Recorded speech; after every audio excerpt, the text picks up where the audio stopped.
Frank Lampard is just 4 wins away from winning the championship and promoting Coventry City to the Premier League. You get, this season, he actually saved Coventry. When he came to Coventry, he saved them from the clutches of relegation, and he has turned them to a very competitive team. They've gone on about 5 wins in a row. They've actually racked a lot of wins in a row.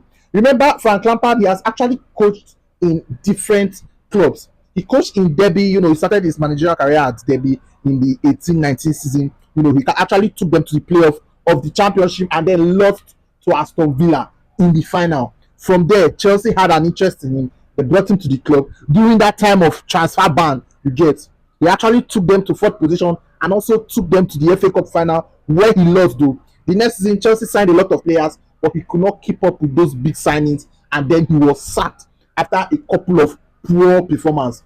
Then he went to Everton. He saved them from relegation very closely. Then he was sacked the next season due to a run of poor results. And then Chelsea took him again as caretaker manager. He had a very poor result, and then he was let go. Caretaker role.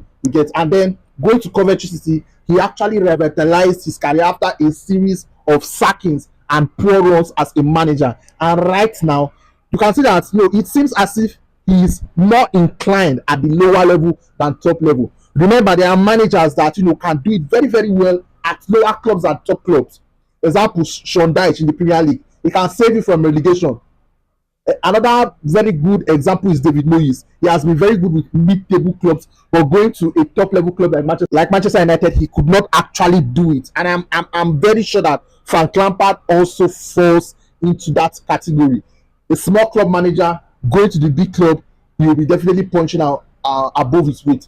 But it's a very good job by him, taking Coventry from the clutch of hell down to 4 wins to go, taking them to the Premier League. And it will be very nice to actually see his team play in the Premier League and see what he's made of if a top club does not come for him.